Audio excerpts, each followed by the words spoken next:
Bismillahirrahmanirrahim. Assalamu alaikum class.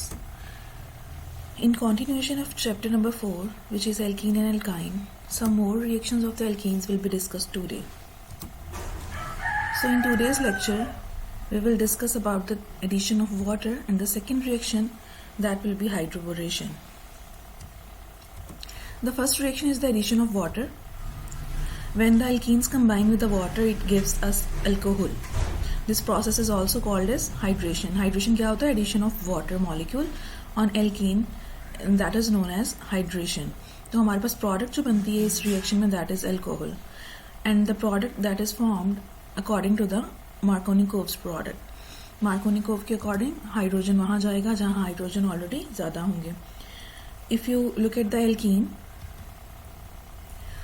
in the presence of acid and water, it is giving us the alcohol. If you see at the reaction, the product is according to the Markovnikov rule, according to which the hydrogen is added up to that carbon which is already having a more number of hydrogens, and hydroxyl group is added up on the carbon which is having less number of hydrogens. तो दो part हैं water molecule के, जैसे reagent के मैंने बताया कि दो पार्ट हों और अनसिमेट्रिकल एल्कीन पे अगर एडिशन हो तो it will be according to the Markovnikov rule. तो हाइड्रोजन वाटर का जो हाइड्रोजन है that is added up on carbon that is having two hydrogen, और हाइड्रोक्सिल जो ऐड हो रहा है that is added up on carbon which is having no hydrogens. It could occur in the presence of sulfuric acid, as we used the acidic water, so the acid could be used sulfuric acid.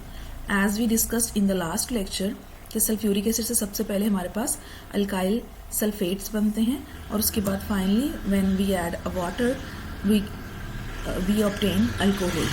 Same product will be formed by the addition of sulphuric acid and if you use any other acid other than sulphuric acid. अच्छा, ये mechanism जो है it involves the carbocation formation as intermediate, जैसे हमने sulphuric acid के mechanism में भी discuss किया था कि जहाँ पे सल्फ्यूरिक एसिड की एडिशन हुई थी सबसे पहला प्रोसेस जो था दैट वाज द प्रोटोनेशन, और प्रोटोनेशन के बाद हमारे पास जो प्रोडक्ट बनती है इंटरमीडिएट बनता है that is carbocation, and it could undergo rearrangement if it is capable to do so. It results in unexpected alcohol. जो हमारे पास रिक्वायर्ड अल्कोहल होता है वो नहीं बनता बल्कि अनएक्सपेक्टेड होता है. ये हम देखते हैं किस तरह से होता है. अगर आप एल्कीन देखें जो हमारे पास मौजूद है, the respective alkene in the presence of acid, obviously the first step will be the protonation. The proton will be added upon the carbon which will give us the more stable carbocation according to the Markovnikov rule. हमारे पास जो carbocation बनेगा that will be secondary carbocation. Hydrogen is added upon the terminal carbon due to it is having a more hydrogens. So according to Markovnikov, hydrogen ने वहीं add होना है जहां hydrogen already ज्यादा है. तो हमारे पास जो कार्बोकेटाइन जनरेट हुआ that is on the internal carbon. Double bond carbon के दो कार्बन है, एक पे हाइड्रोजन ऐड हो गया और दूसरे पे पॉजिटिव चार्ज जनरेट हो गया.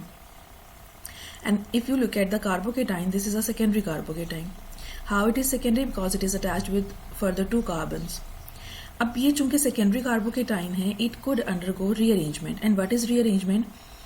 If a carbocation is able to get more stability by shifting any atom or a group of atom, तो ये रीअरेंजमेंट कर सकता है. जैसे कि अगर आप यहाँ पे देखें तो सेकेंडरी कार्बोकेटाइन था, लेकिन मैंने दायरा दिखाया हुआ है मिथाइल और उसके इलेक्ट्रॉन्स के गिर्द. So methyl with its bonded pair of electron is shifted from one carbon to the adjacent carbon which is having a positive charge. जब ये यहाँ शिफ्ट हो जाएगा तो जहां हमारे पास सेकेंडरी कार्बोकेटाइन था, now it will be a tertiary carbocation. अगर आप देखें तो अब जो जनरेट हुआ that is a tertiary carbocation which is attach with further 3 alkyl groups. तो सेकेंडरी कार्बोकेटाइन की स्टेबिलिटी कम होती है, टर्शरी कार्बोकेटाइन की स्टेबिलिटी ज्यादा होती है due to hyperconjugation effect. So if a carbocation has a capability to undergo rearrangement, it will rearrange itself to get the more stability. So secondary carbocation will be converted into tertiary carbocation, which is more stable. The last step will be same, the attack of the water molecule on a positively charged carbon or carbocation, it will give us a alcohol. But this is unexpected alcohol. अगर आप reactant को देखें और product को देखें तो reactant में हमारे पास टर्मिनल पे जो कार्बन कार्बन मौजूद था उसमें सिंपली क्या होना था, हाइड्रोजन ने CH2 पे ऐड हो जाना था और OH ने CH पे। तो जो इधर वाले 3 मिथाइल हैं उनकी पोजीशन को डिस्टर्ब नहीं होना चाहिए था, but we got the unexpected alcohol due to the rearrangement of carbocation. अब अगर आप देखें तो OH उस कार्बन से अटैच है जहां 3 मिथाइल अटैच थे, उस एक मिथाइल की जगह वहां पे OH आ गया due to the rearrangement. So if we add the water in presence of water, in the presence of acid, it will always give us unexpected alcohol if there is a possibility of rearrangement of a carbocation. This rearrangement could be avoided by using mercuric acetate in tetrahydrofuran, and this process is known as oxymercuration and demercuration. इसमें हम alkene के साथ same alkene we are taking and in the presence of mercuric acetate and tetrahydrofuran, सबसे पहला जो step होगा that will be oxymercuration. दोनों carbons के ऊपर मरकरी, एक पे मरकरी एसिटेट और दूसरे पे एसिटेट ग्रुप एड अप हो जाएगा। And when it undergoes the reduction in the presence of sodium borohydride and sodium hydroxide, it will give us the respective alcohol. अब अगर आप देखें तो अल्कोहल वही बना है जिस कार्बन कार्बन पे डबल बॉन्ड था वहीं पे एडिशन ऑफ वाटर हुई है and we got the expected alcohol. Expected alcohol यही था और हमने वही लिया। So if we want that the rearrangement should not occur, तो उसके लिए हमें दूसरा reagent यूज करना होगा which is mercuric acetate in tetrahydrofuran. In this way we could avoid the rearrangement process because in this process no carbocation is formed. जहाँ carbocation बनता है वहाँ rearrangement के चांसेस होंगे और वहाँ अल्कोहल जो होगा वो अनएक्सपेक्टेड होगा। So this process is oxymercuration and the demercuration. Hydration via oxymercuration and demercuration. And what is the advantage of this process? That we got our required alcohol rather than unexpected. The second reaction is the hydroboration. What is hydroboration? When the alkene reacts with the diborane in tetrahydrofuran, it generates trialkyl borane. जो ट्राइलकाइल borane बनते हैं वो further oxidation से alcohol देते हैं। अगर आप reaction को देखें तो हमारे पास एल्कीन है and we use the diborane in tetrahydrofuran and we got the trialkyl borane.